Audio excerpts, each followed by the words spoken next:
বিসমিল্লাহির রহমানির রহিম। আসসালামু আলাইকুম।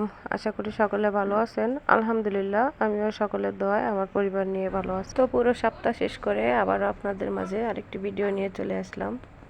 আশা করি আমার সকল আপু এবং ভাইয়াদের ভালো লাগবে। তো আজকের ভিডিওটা সকাল থেকে শুরু করলাম। এই তো আমার মেয়েকে মাদ্রাসায় নিয়ে আসছি। প্রতিদিনের মতো এটা আমার একটা ডিউটি। তো ওকে মাদ্রাসায় রেখে এসে বাসায় একটু গোছগাছ করে নিলাম।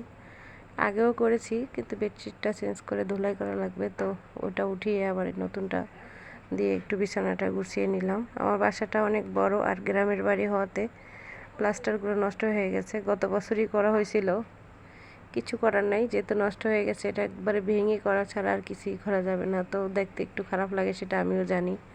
আমার আপু এবং ভাইয়েরা ক্ষমা সুন্দর দৃষ্টিতে দেখবে, যেহেতু এটা ভাড়া বাসা না। তো আমার যেমন আছে সেরকমটাই আমি আপনাদেরকে দেখাচ্ছি। এখানে শো অফ করার বা লুকানোর কিছুই নাই। ভাড়া বাসা হলে অবশ্য চেঞ্জ করে নিতাম, কিন্তু আমার বাসা, এটা আবার নতুন করে যখন করব তখন একবারে নতুন হবে। তো বাসা টাসা গুছিয়ে রান্না করতে চলে আসলাম। আজকে একটু ঝটপট করেই রান্না করব।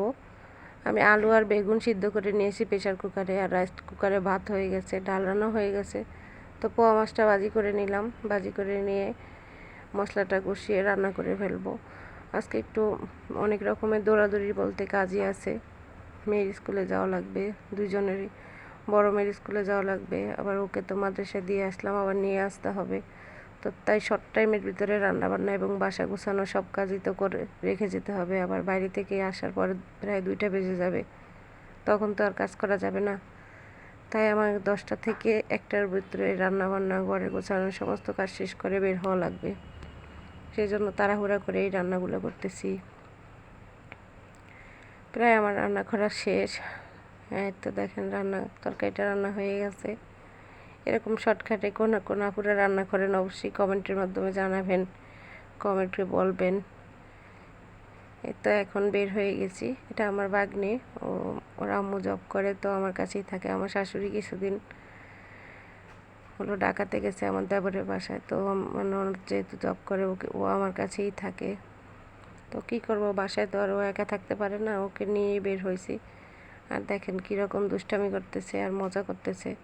সকাল থেকে যখন বলছি যে তোমার বড় আপির স্কুলে যাবো, ও তো অনেক খুশি। সেই বারবার রান্নাঘরে এসে বলতেছে, মামি কখন যাবা আমাকে নিয়ে বড় আপির স্কুলে। এই আর কি। তো তাড়াহুড়া করে রান্নাবান্না শেষ করে ওকে সামলিয়ে রেডি করে দুজন রেডি হয়ে আবার চলে আসলাম স্কুলে। স্কুলে কিছু কাজ ছিল, তো কাজগুলোই শেষ করবো। আর এই রাস্তাটা অনেক সুন্দর, গ্রাম, একদম গ্রামের ভিতরে। আমাদের বাসাটা মোটামুটি শহরে, কিন্তু এই স্কুলটা, মেয়ের স্কুলটা গ্রামে।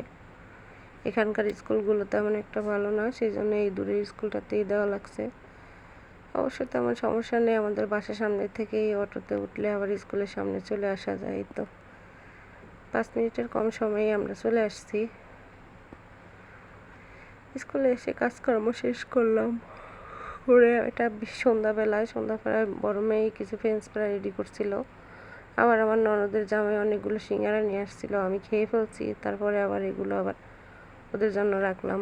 অনেক ঝাল, তো ওরা 3জনের কেউই খায়নি। তো তারা 3 বোন এখন মজা করে খাচ্ছে আর গল্প করতেছে, দুষ্টামি করতেছে। এদের ঝগড়া করবে আবার মিলেমিশে থাকবে, এই আর কি। তা আমার পরিবার আপনাদের কেমন লাগলো আশা করি সকলে জানাবেন। দেখলেন তো কীরকম মহব্বত, কি নাকি আবার ঝগড়া লেগে যায়। আলহামদুলিল্লাহ, তারপরেও ভালো আছে। আমি চাই সারা জীবন ওরা এরকম মিলেমিশেই থাকুক। তো সকলে ভালো থাকবেন। আসসালামু আলাইকুম।